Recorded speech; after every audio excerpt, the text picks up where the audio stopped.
यदि आपको पर्सनल और प्रोफेशनल ग्रोथ करना है तो आज मैं आपको एक ऐसा गुरु मंत्र बताने जा रहा हूँ। यदि आपने उसको अपने जीवन में उतार दिया तो मैं आपको 100% कहता हूँ कि आपको आगे बढ़ने से कोई नहीं रोक पाएगा।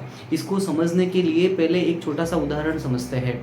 हमारी सोसाइटी में जब मैं रहने यहाँ आया तब एक सफाई कामदार और मीन्स एक कपल यहाँ सफाई कामदार के तौर पर यहाँ काम कर रहे थे। दोस्तों, उनका जिस तरीके से बर्तन व्यवहार था, उनका काम करने का जो तरीका था, उसके हिसाब से उन्होंने पूरी सोसाइटी का दिल जीत लिया था।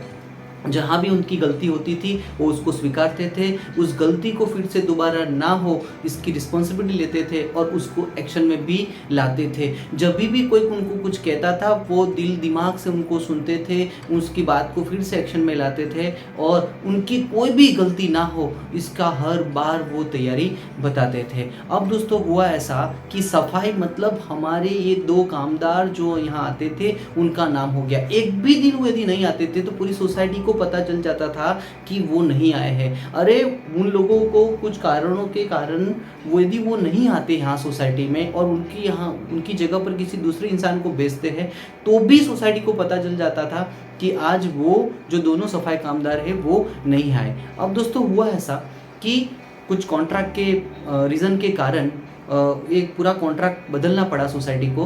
तो सोसाइटी क्या हुआ ऐसा कि वो दोनों कामदार जो थे हमारे यहाँ सफाई कामदार वो चले गए और दूसरे जो कॉन्ट्रैक्ट आए उन्होंने दूसरे दो सफाई कामदार लाए।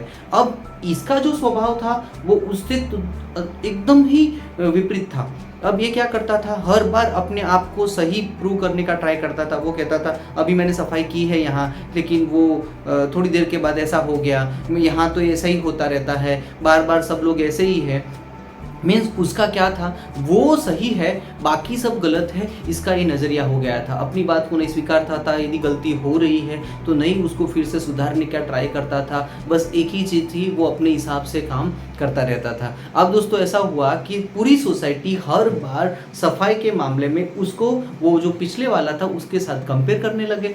अब क्या हुआ, कोई भी सोसाइटी का एक भी फैमिली ऐसा नहीं था जिसके कारण से सेटिस्फाइड हो पाए। क्यों? क्योंकि सफाई का जो सही मीनिंग था वो आगे वाले सफाई कामदार ने, जो दोनों कपल थे, उन्होंने इसको प्रूव करके रखा हुआ था। अब सोसाइटी की मीटिंग होती है, सोसाइटी में मीटिंग में भी हर बात वो पुराने ही सफाई कामदार को सब याद करके बोल रहे थे कि देखो वो ऐसा करता था, इसमें ये गलती है, वो ऐसा करता था, वो उसमें मीन्स लोगों के माइंड में भी सफाई कामदार का जो कॉन्सेप्ट था वो उन लोगों ने डिसाइड करके हुए रखा हुआ था। उन लोगों ने एक इमेज बना के वो लोग चले गए थे।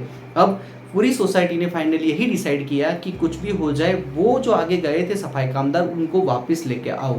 फिर दोस्तों इस कॉन्ट्रैक्टर से ये जो सफाई कामदार थे उनको हम बोला गया कि हमें आपकी सफाई की सर्विस नहीं चाहिए, और जो हमारे पुराने जो सफाई कामदार थे उनको फ़ोन करके उन्होंने यदि ज़्यादा थोड़ा पैसा मांगा तो वो देकर भी उनको वापस हमारी सोसाइटी में सफाई के काम के लिए उनको बुलाना पड़ा और आज वही लोग यहाँ काम कर रहे हैं। दोस्तों ये एग्जाम्पल हमें ये बात बता रहा है कि छोटा सा काम भी यदि हम अपना 100% देते हुए, उस काम मेरा सर्वश्रेष्ठ काम है, सबसे बड़ा काम है, उस तरीके से यदि मैं करता हूँ तो मेरा रिप्लेसमेंट कहीं कोई कर ही नहीं पाता। बस यही एक छोटा सा एग्जाम्पल में जो बातें कही गई है वो यदि हम अपने पर्सनल और प्रोफेशनल ग्रोथ में यदि डाल दे, मीन्स जहाँ भी गलती होती है उसको स्वीकारे, उसकी जिम्मेवारी ले और फिर से वो गलती ना हो उसके लिए तैयारी करे, अपना काम बेस्ट तरीके से करे, जो भी काम करते हैं उसमें अपना 100% दे।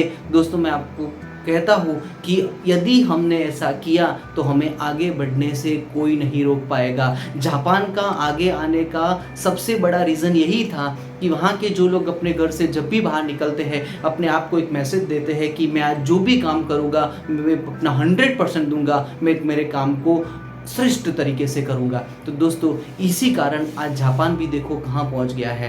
तो एक सफाई कामदार जो ऐसा कर सकता है, तो यदि हम अपने आप में यही चीज़ को डाल दें तो हमें भी आगे बढ़ने से कोई नहीं रोक सकता।